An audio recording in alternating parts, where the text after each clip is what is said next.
दोस्तों, वीडियो को शुरू करने से पहले मैं आपको डिस्क्लेमर देना चाहूँगा कि वीडियो सिर्फ और सिर्फ एजुकेशनल पर्पस के लिए, यहाँ पे आपको इन्वेस्टमेंट एडवाइस नहीं दी जाती है। तो वीडियो को देखकर आप सीख सकते हैं और इन्फॉर्मेशन को ले सकते हैं।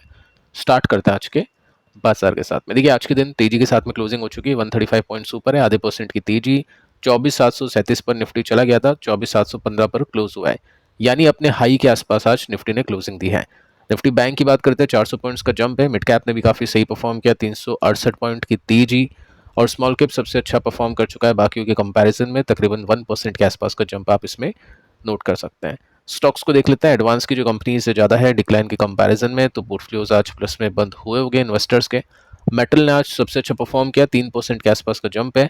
फार्मा 1% के साथ में तेज। सरकारी बैंक्स, फाइनेंस आज अच्छा कर चुके हैं। कल के दिन फाइनेंस वीक था, आज के दिन आईटी ने अंडर परफॉर्म किया है।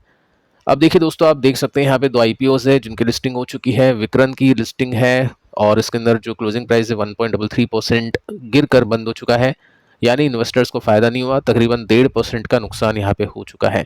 सेकंड आईपीओ आप देखोगे ना, तो इसके अंदर भी कुछ खास नहीं, 1% का जस्ट जंप इसमें देखने को मिल रहा है।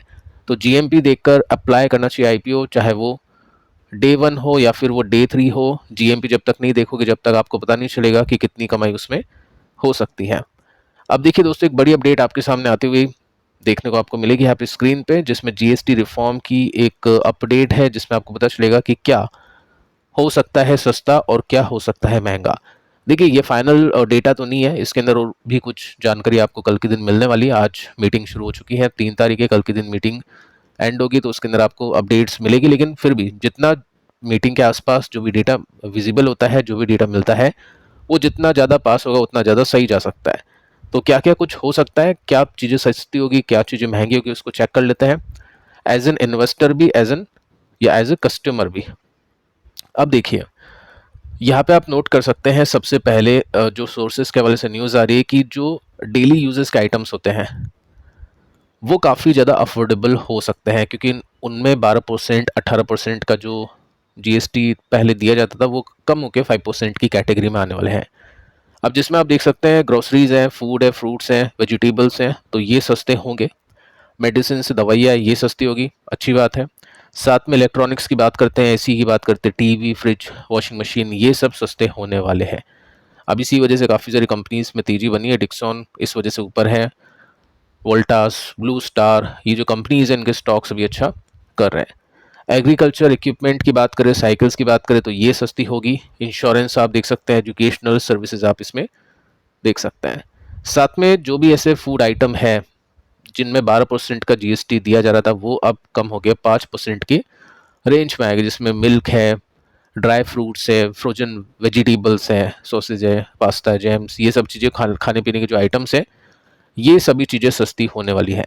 तो अच्छी बात है कंपनीज को लेकर, क्योंकि जब ये प्रोडक्ट सस्ते हो गए, कंपनीज अपने प्रोडक्ट्स के दाम कम करेगी तो डिमांड बढ़ेगी। डिमांड बढ़ेगी तो ऑब्वियस से कंपनीज के प्रॉफिट्स बढ़ने वाले हैं। साथ में आप देख सकते हैं डेली आइटम जो 12% की कैटेगरी में आते थे वो 5% की कैटेगरी में आने वाले हैं, जिसमें फीडिंग बॉटल्स आती हैं, कारपेट है, अम्ब्रेलाज है, साइकिल है, बर्तन है, फर्नीचर है, ये सब चीज़ें सस्ती होगी।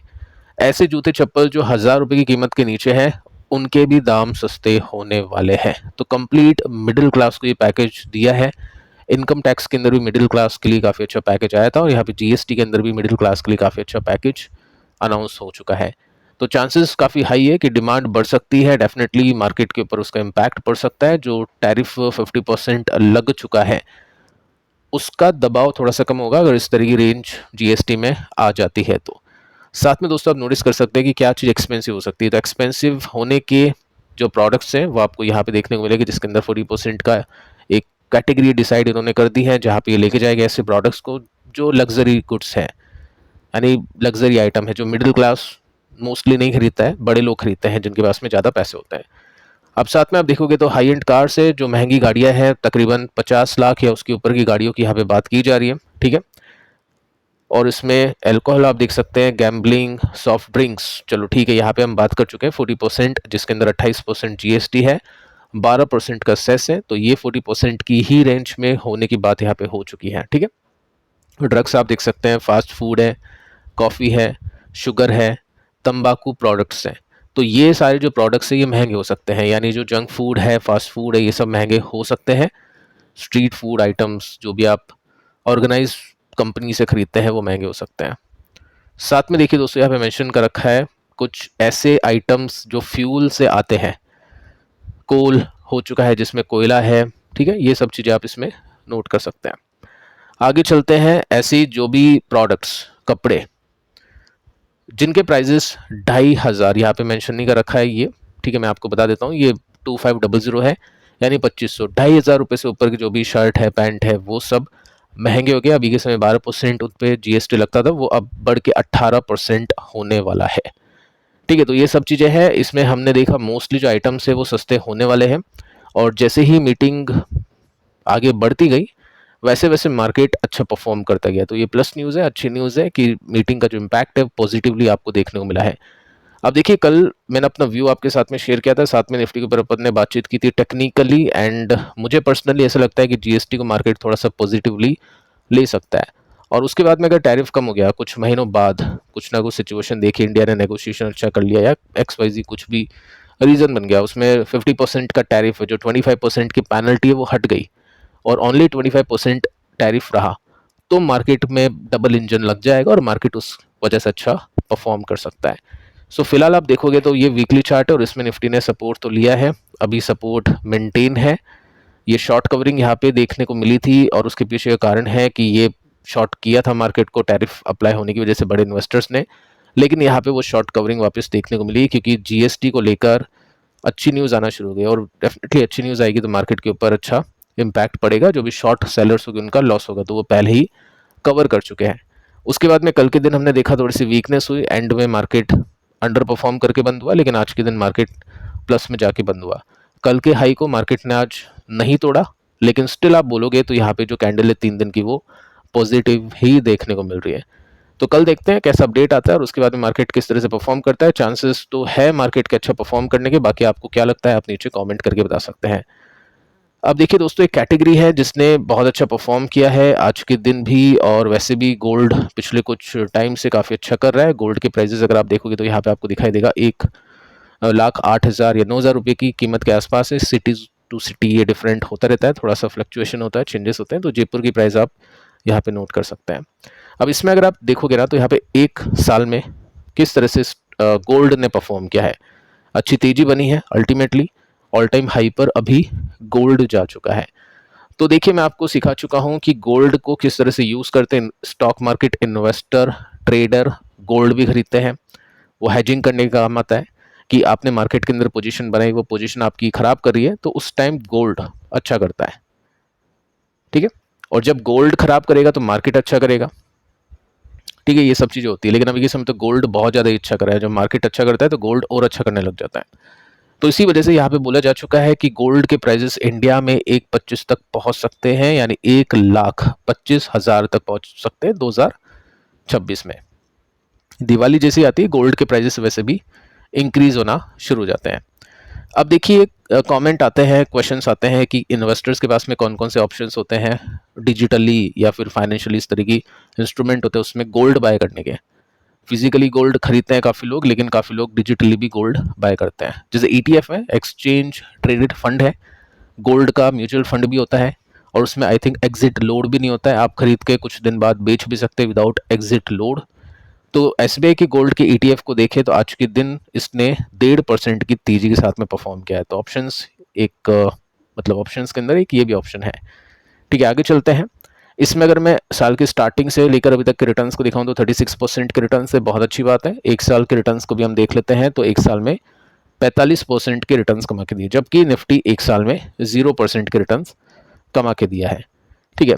साथ में अगर आप देखोगे ना तो एक साल का परफॉर्मेंस आपके सामने ये है, निफ्टी 2% नीचे है, लेकिन ये जो गोल्ड का ETF है ये 45% ऊपर है, ठीक है। तो इसका मतलब ये है कि जब मार्केट अंडर परफॉर्म करेगा तो गोल्ड संभालता है पोर्टफोलियो को, लेकिन गोल्ड में जो लॉन्ग टर्म कंपाउंडिंग है वो मार्केट के कंपैरिजन में काफ़ी कम होती है। अगर आपके पास में स्टॉक्स हैं या फिर आपके पास में कुछ इक्विटी फंड्स हैं तो लॉन्गर टर्म में वही रिटर्न्स आपको ज़्यादा कमा के देगी गोल्ड के कंपैरिजन में। गोल्ड उतने अच्छे रिटर्न्स कमा के नहीं देने वाला है, लेकिन गोल्ड के अंदर आपको थोड़ी सी सेफ्टी मिल जाती है और आप हेजिंग कर सकते हैं, तो गोल्ड उस वजह से यूज़ में लिया जाता है। एग्जाम्पल मैं आपको देने की कोशिश करता हूँ, अगर मैं पिछले 5 साल के रिटर्न्स का कंपैरिजन करूँ तो इतना ख़राब परफॉर्म करने के बाद भी और गोल्ड का इतना अच्छा परफॉर्म करने के बाद भी गोल्ड निफ्टी से पीछे है। निफ्टी ने 118% के रिटर्न्स दिए पिछले 5 साल में और गोल्ड ने 98% के रिटर्न्स दिए। तो निफ्टी की बात कर रहा हूँ, कुछ अच्छे स्टॉक्स हो गए, फंड हो गए, तो उन्होंने तो बहुत अच्छे रिटर्न्स दिए हैं। अगर मैं इसको थोड़ा सा डिटेल में आपको दिखाऊं तो इसके अंदर देखिए दोस्तों, हेजिंग किस तरह से की जाती है। यहाँ पे अगर आप नोटिस करोगे तो निफ्टी ने अच्छा परफॉर्म किया है, जबकि गोल्ड इस समय नीचे था। तो गोल्ड अंडर परफॉर्म कर रहा है, मार्केट ऊपर हो चुका है, मार्केट महंगा हो चुका है। तो इन्वेस्टर क्या करेंगे, मार्केट में अपना इन्वेस्टमेंट कम करके या रोक के गोल्ड में इन्वेस्टमेंट करना शुरू कर देंगे। ठीक है, उसके बाद में आपने देखा कि मार्केट यहाँ पे नीचे गया और यहाँ पे आप देखोगे तो यहाँ से गोल्ड ऊपर जा रहा था। ठीक है, ये गोल्ड आप देखोगे तो फिर क्या होता है, मार्केट से गोल्ड से पैसे निकाल के गोल्ड में अपना इन्वेस्टमेंट रोक के मार्केट में इन्वेस्टमेंट करना शुरू कर देता है। उसके बाद में आप यहाँ पे नोटिस कर सकते हैं कि मार्केट ने अच्छा परफॉर्म किया तो गोल्ड ने भी कर दिया, लेकिन मार्केट गिर रहा था लेकिन गोल्ड अच्छा कर गया। तो ये सब चेंजेस आपको देखने को मिलेंगे, जिसमें यहाँ पे मार्केट इस तरह से था लेकिन गोल्ड इस तरह से था। फिर मार्केट और गोल्ड दोनों ने अच्छा ही परफॉर्म कर दिया और यहाँ पे मार्केट खराब कर रहा था लेकिन गोल्ड अच्छा कर रहा है। तो ये सब चीज़ें हेजिंग करने की काम आती है कि कुछ मार्केट अच्छा नहीं करेगा तो कौन सी ऐसी कैटेगरी है जो अच्छा परफॉर्म कर सकती है। तो उसके लिए फिर क्या करते हैं, ईटीएफ देखते हैं या फंड देखते हैं। अब देखिए, इससे रिलेटेड कुछ कंपनीज भी होती है, स्टॉक्स भी होते हैं, जिन कंपनीज में गोल्ड का इंपैक्ट होता है। गोल्ड अच्छा करेगा तो कंपनीज के स्टॉक्स मोस्टली अच्छा करता है। ऐसा कोई पत्थर की लकीर नहीं है, क्योंकि स्टॉक्स है, कंपनीज हैं, तो गोल्ड के प्राइजेस से ज़्यादा इनकी प्रॉफिटेबिलिटी मैटर करती है, इनकी प्रॉफिट के मार्जिन मैटर करते हैं और भी काफ़ी सारी चीज़ें मैटर करती हैं। तो मुथूट फाइनेंस ने आज के दिन 4% की तेजी दिखाई और इसमें अगर आप देखोगे तो वैल्यूएशन एक तो कंफर्टेबल है, 18 का पी है। सेकंड आप देखोगे तो उसके नंबर्स अच्छे हैं, नंबर्स यहाँ पे आपको देखने को मिल जाएंगे। अर्निंग्स कैसी थी, 24% या 25% के साथ में ईपीएस इसने बीट किया था। कंपनी का रेवेन्यू 50% के साथ में बढ़ गया था। तो ऑब्वियस है, जब भी ऐसी कंपनीज के अंदर कुछ अच्छी न्यूज़ होगी या सेक्टर गोल्ड को लेकर कुछ अच्छी न्यूज़ होगी, तो जिन कंपनीज के नंबर्स अच्छा है उनके स्टॉक्स में ज़्यादा इम्पैक्ट आएगा पॉजिटिवली। और अगर आप इसके स्टॉक का प्राइस देखोगे तो काफ़ी अच्छा ये परफॉर्म कर चुका है। यहाँ पे इसने एक सपोर्ट बनाया था जब इसकी ब्रांचेस नई ओपन नहीं हो पा रही थी, क्योंकि आरबीआई ने रोक लगाई थी। उसके बाद में काफ़ी अच्छी तेजी इसमें बनी है और एक ब्रेकआउट इसमें यहाँ पे मिला, उसके बाद में अच्छी तेजी ये दिखा रहा है। टाइटन कंपनी 2% की तेजी है, 88 का पी रेशो है। इसके नंबर्स कैसे थे उसको भी चेक कर लेते हैं। तो इसमें 10-11% के साथ में ईपीएस बीट किया, तो नंबर्स अच्छे थे, बट मुथूट फाइनेंस के कंपैरिजन में कम अच्छे थे। तो स्टॉक का जो प्राइस है ना वो अपने रेसिस्टेंस पर है और मुथूट फाइनेंस ब्रेकआउट दे चुका है। ठीक है, तो देखते हैं अगले कुछ क्वार्टर में कैसे नंबर्स आते हैं। अगर ये ब्रेकआउट मिलता है तो अच्छी तेजी की एक्सपेक्टेशंस यहाँ पे की जा सकती हैं, क्योंकि एक ब्रेकआउट यहाँ हुआ था, उसके बाद में अच्छी तेजी, यहाँ पर ब्रेकआउट हुआ था तो उसके बाद भी अच्छी तेजी हुई थी, एंड इस ब्रेकआउट को देखें तो उसके बाद भी एक अच्छा रनअप, और यहाँ पे ब्रेकआउट होता है तो अच्छी तेजी की एक्सपेक्टेशंस कर सकते हैं। इसके बाद देखिए दोस्तों, एक और गोल्ड कंपनी को देख लेते हैं, कल्याण ज्वेलर्स 1% के साथ में चला। तीनों कंपनीज के कंपैरिजन में थोड़ा सा कम चला और इसके पीछे कारण है कि कंपनी का जो रिजल्ट है Q1 का वो अच्छा नहीं था। गूगल पे इसका डेटा नहीं मिलेगा, तो मैं आपको क्या कर सकता हूँ, पिछले कुछ महीनों के आर्टिकल के अंदर जाके मैं आपको डेटा दे सकता हूँ कि Q1 में कैसे स्टॉक ने परफॉर्म किया था, एक्सपेक्टेशंस बीट किया, मिस हुई। तो कंपनी ने तो 49% की ग्रोथ दिखाई, लेकिन स्टॉक का जो प्राइस है 9% के साथ में क्रैश हुआ, यानी बाजार के एक्सपेक्टेशंस को इसने मिस किया था। ठीक है, और उसी वजह से आप देखोगे ना तो यहाँ पे स्टॉक ऊपर भी नहीं जा पा रहा है, अभी ऑलरेडी ऊपर है, नीचे से तो वैसे मतलब पिछले कुछ 2-5 साल के रिटर्न्स को देखें, लेकिन स्टिल अभी की प्राइस की बात करें तो यहाँ पे एक तो गिरावट आती है कंपनी के स्टॉक में, कुछ न्यूज़ की वजह से, खराब न्यूज़ की वजह से, उसके बाद में तेजी बनती है। लेकिन ये जो ड्रॉप आपने देखा, ये Q1 के रिजल्ट की वजह से आपने ड्रॉप देखा, जिसमें आपको मैं बताना चाहूँगा ये हाई वॉल्यूम के साथ में इसके जैसे रिजल्ट आए थे, 9% का ये क्रैश यहाँ पे देखने को मिला और उसके बाद से स्टॉक उसके ऊपर नहीं आ पाया। तो इसका मतलब देखो, रिजल्ट अच्छे हैं, कंपनी अच्छी फंडामेंटली, लेकिन वीकनेस है, तो शॉर्ट टर्म के लिए तो ऑब्वियस है नहीं देखने को मिलता है। और थोड़ा सा डिटेल में देखें तो सपोर्ट्स भी आपको ऐसे चेक करने को मिल सकते हैं, जिसमें आप देखोगे तो यहाँ पे एक सपोर्ट, यहाँ पे दूसरा, और ये अभी तीसरा सपोर्ट बन रहा है।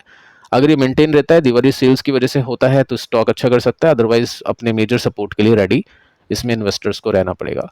तो इस तरह से आप कंपनीज को देख सकते हैं। पिछले तीनों वीडियोस को भी आप देख लेना। मिलते हैं नेक्स्ट वीडियो में, तब तक के लिए बाय बाय।